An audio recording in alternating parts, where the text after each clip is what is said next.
जोहार संगवारी हो, स्वागत है आप सभी का छत्तीसगढ़िया न्यूज चैनल में। आइए आपके साथ करते हैं आज के खबरों की शुरुआत छत्तीसगढ़ की सबसे पहली बड़ी खबर के साथ। इससे पहले छत्तीसगढ़ से हैं आप और रोजाना देखना चाहते हैं छत्तीसगढ़ के समाचार, नीचे लाल कलर के बटन को दबा करके चैनल को सब्सक्राइब कर लेना। आज की पहली बड़ी खबर, छत्तीसगढ़ में राज्योत्सव के अवसर पर राष्ट्रीय आदिवासी नृत्य महोत्सव का आयोजन किया गया, जिसका बीते दिनों समापन हो चुका है।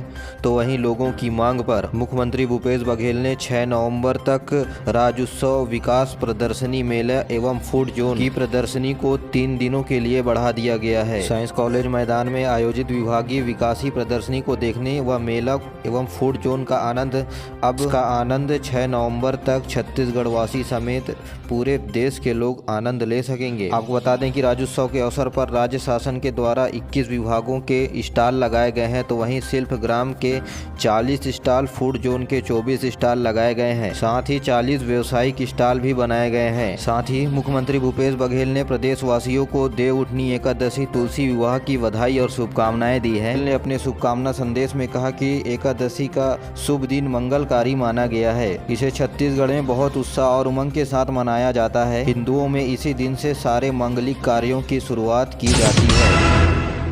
पेंड्रा में न्यूनतम तापमान 13 डिग्री सेल्सियस तक लुढ़क गया है। आने वाले दिनों में कड़ाके की ठंड पड़ने वाली है। लोग अभी से स्वेटर, कंबल और आग को इस्तेमाल में लाना शुरू कर दिया है। आपको बता दें कि इन दिनों गौरेला, पेंड्रा, मरवाही में प्रदेश का सबसे कम तापमान 13 डिग्री सेल्सियस दर्ज किया गया। फिलहाल अधिकतम तापमान 29 से 30 डिग्री पर बना हुआ है। वहीं जिले में नवम्बर दिसंबर में काफी ठंड पड़ने लगती है, जिसके चलते अब लोग घरों में दुपकने लगे हैं। तल से 618 मीटर की ऊंचाई पर स्थित गौरेला, पेंड्रा, मरवाही जिले का मौसम इन दिनों सुहाना बना हुआ है। छत्तीसगढ़ लोक सेवा आयोग की ओर से एक बड़ी खबर सामने आई है। 190 से अधिक पदों पर भर्ती के लिए साल 2022 में मंगाए जाएंगे आवेदन, लेकिन अभी तक अधिसूचना जारी नहीं की गई है। CGPSC यानी लोक सेवा आयोग को 190 पदों के लिए विभिन्न विभागों की ओर से प्रस्ताव मिल गए हैं। आयोग की ओर से हर साल नवंबर महीने पर ही भर्ती परीक्षा के लिए अधिसूचना जारी की जा रही थी, लेकिन इस वर्ष आरक्षण के मामले अब तक क्लियर नहीं होने के चलते इसे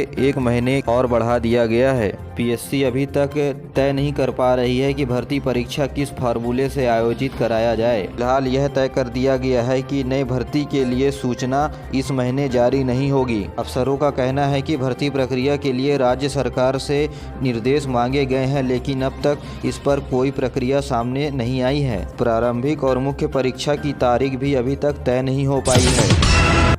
छत्तीसगढ़ में नए साल के अवसर पर इलेक्ट्रिक बसें चलाने की योजना बनाई गई है। पहले 10 बसों को पायलट प्रोजेक्ट के रूप में इसे चलाया जाएगा, फिर फीडबैक के आधार पर बसों की संख्या बढ़ा दी जाएगी। आपको बता दें कि रायपुर नगर निगम के द्वारा बसों का संचालन किया जाएगा। साथ ही ये जानकारी सामने आई है कि एक इलेक्ट्रिक बस को चार्ज करने पर 50,000 का 1 महीने का बिल आएगा। तो वहीं निगम को 1 महीने बस चलाने के बाद एक बस पर 50,000 रुपए तक की बचत आएगी। तो वहीं बसों का रूट का संचालन भी तय कर दिया गया है। रायपुर रेलवे स्टेशन से एयरपोर्ट और bus stand तटीबंध Telibandha bus stand से लेकर 0 पॉइंट विधानसभा तक चलेगी। तो वहीं बस को खड़े करने के लिए पंडरी स्थित पुराना बस स्टैंड पर खाली पड़ी जमीन पर डिपो बनाने की योजना है।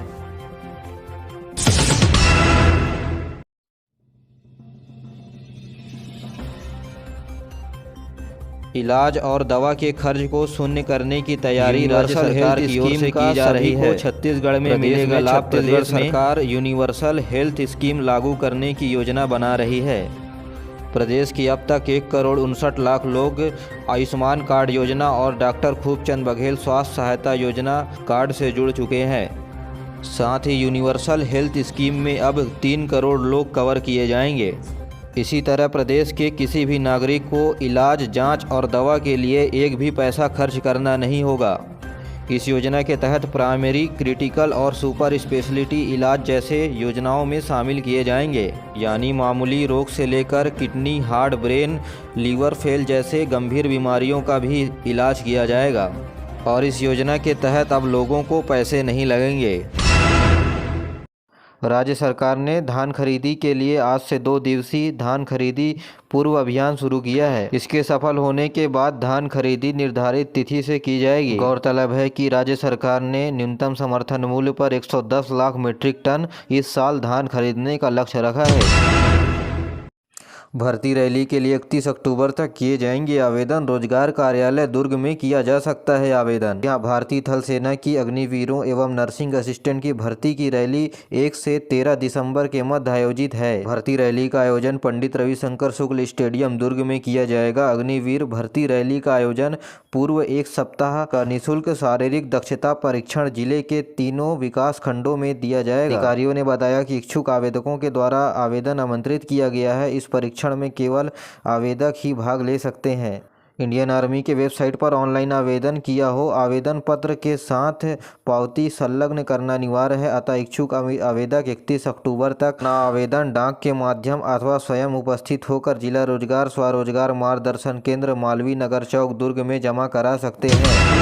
छत्तीसगढ़ में राज्य सरकार की ओर से एक नई पहल की जा रही है। प्रदेश के 50 सिविल सेवा के अभ्यर्थियों को मुफ्त में दिल्ली जाकर पढ़ाई करने का मौका दिया जा रहा है। आयुक्त आदिम तथा अनुसूचित जाति विकास विभाग के द्वारा साल 2022-23 में संघ लोक सेवा आयोग द्वारा आयोजित सिविल सेवा परीक्षा की तैयारी करने हेतु अभ्यर्थी को 7 नवंबर तक आवेदन मंगाए गए हैं। राजीव युवा उत्थान योजना नियमावली वर्ष 2019 के अंतर्गत राज्य में अनुसूचित जाति, अनुसूचित जनजाति, अन्य पिछड़ा वर्ग के कुल 50 अभ्यर्थी जो संघ लोक सेवा आयोग द्वारा आयोजित सिविल सेवा की परीक्षा की तैयारी नई दिल्ली में करना चाहते हैं। ऐसे इच्छुक पात्र अभ्यर्थियों से ऑनलाइन आवेदन पत्र आमंत्रण किया जा रहा है। विज्ञापन से संबंधित विस्तृत जानकारी विभाग की वेबसाइट ट्राइबल में जाकर अवलोकन एवं डाउनलोड फॉर्म को कर सकते हैं। इन परीक्षा से संबंधित समस्त जानकारी, परीक्षा केंद्र, परीक्षा परिणाम आदि की सूचना विभागीय वेबसाइट